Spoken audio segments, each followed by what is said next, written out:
what is making me happy this week is that while you were at the library, I was discovering that the entire run of Cheers is on Netflix streaming. Oh my God. And that's pretty much what Saturday was. That was pretty much Saturday, top to bottom. Because let me tell you, when you look at 80s sitcoms, you got your 80s sitcoms that have aged poorly. Right. That show, aside from Shelley Long's hair... That's a lot. You're asking a lot to put a set aside. Yeah. Aside from Shelley Long's hair, which is hilarious. It's like I loved 127 Hours, but I did not like the guy who cut off his arm. Right.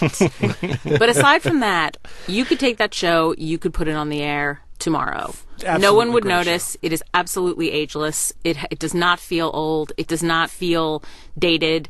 There are almost no topical jokes. There are almost no references to what year it is. You could almost import the entire thing. It makes no difference. It's a show that I have certainly watched in reruns, and I have certainly been aware of. But it's one of those where I think I eventually stopped watching it on Nick at Night or whatever it was, simply because they cut it down so much and add so many commercials. Right. And when you have a show like that that's really funny and packed with jokes. Very much about rhythm. Very much about rhythm.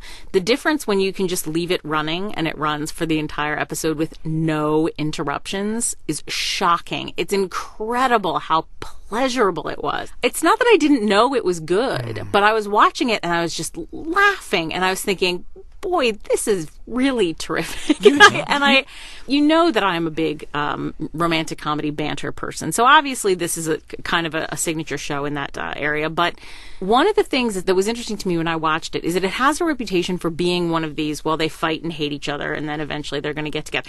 They don't hate each other. When you watch the first season of that show, which is the only one before they got together. Right. They got together the first season, right? None of this dragged out over episodes.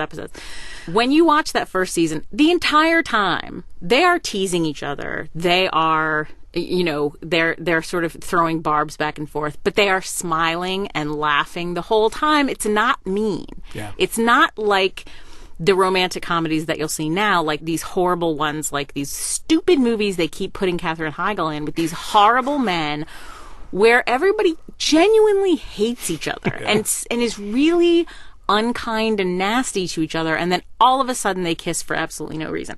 On this show, they become friendly. I mean, over time it got a reputation that he was really dumb and she was really a horrible prig. Right. But it's not like that, especially in that first season. She's sort of naive, and she is definitely a caricature of a highly educated elitist, but in a sort of lovable way. She's not nasty. She's not contemptuous of everyone. She has a sense of humor, and he's not a dumb guy. He's a guy who doesn't necessarily care about reading long novels, but he's a smart guy. He's a sharp guy. They've both got sharp minds. It doesn't really fit its reputation. I don't think that show ever really lost it through cast changes.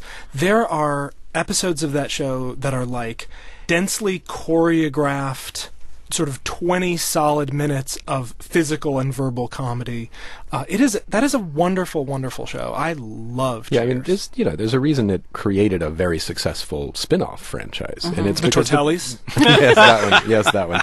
Wow. Wow. We were on that one. That was very quick, I have to say.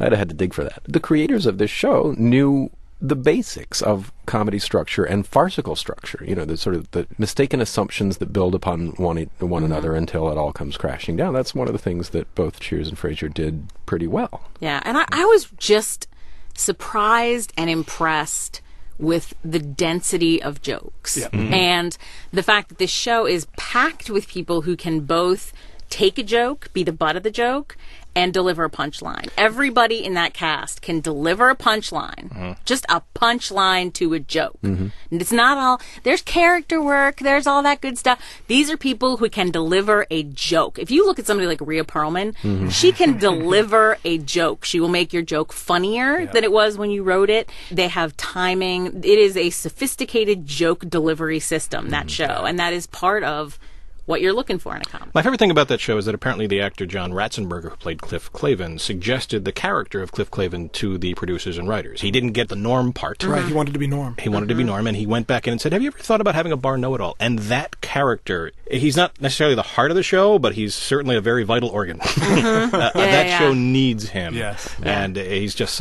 fantastic. Well, and there are longtime players on that show who were supposed. I mean, the Lilith. Oh, God. Lilith.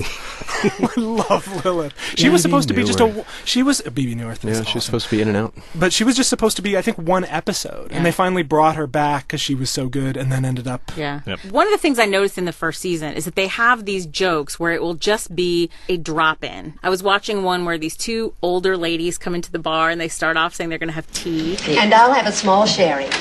Okay. Now, that sounds nice.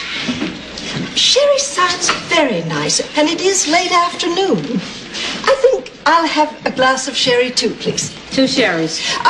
Make that a glass of wine. And then give me some wine too. 2 wines. You know what sounds like fun to me all of a sudden? What? A beer. I used to have half a beer on a hot day. Well, it's quite cold out today. Then put a shot of whiskey with it, and it's perfect. 2 Boilermakers, Wild Turkey, and Bud. And it's just a joke. It's just a bit, and they do it, and then it's over, and they go on to the next thing. So I very much enjoyed it. Now, is this a laugh track comedy, Linda? Or Audience, live audience. For a live audience. Yeah. I very, very much enjoyed it, so that's what's making me happy this week is Cheers. And Cheers is on DVD very cheaply if you don't have Netflix. Right. Cheers, DVD, Netflix, wherever.